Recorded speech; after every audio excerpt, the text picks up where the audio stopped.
मी अरुण घोडके शिवचिंतन शिवकालामध्ये अपराध करणाऱ्या आरोपींना 3 प्रकारच्या शिक्षा दिल्या जात असत. 1 राजदंड, 2 देवदंड आणि 3 जातीदंड. सरकारी शिक्षेस राजदंड किंवा दिवाणदंड म्हणत असत.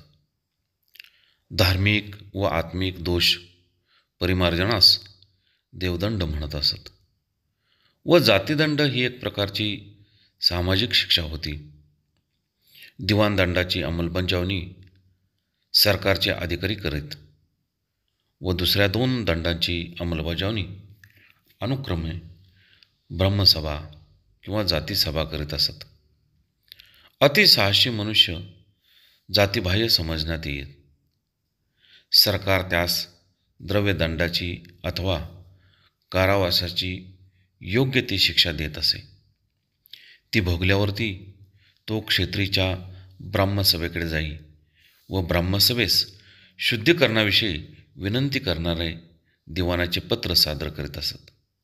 देवदंड अथवा प्रायश्चित्त घेतल्यावर ब्राह्मसभेचे शुद्धीपत्र घेऊन जातीसभेपुढे उभा राहत असे. जातीव्यवहारास पात्र होण्याकरिता त्यास जातीस भोजन द्यावे लागत असे. त्यास जातीदंड असे म्हटले जात असे. जातीमध्ये स्वीकारण्याच्या या प्रकारास पंक्ती पावनत्व अथवा गोताई असे म्हणत असत. बहुत काय बोलणे. राम कृष्ण हरी.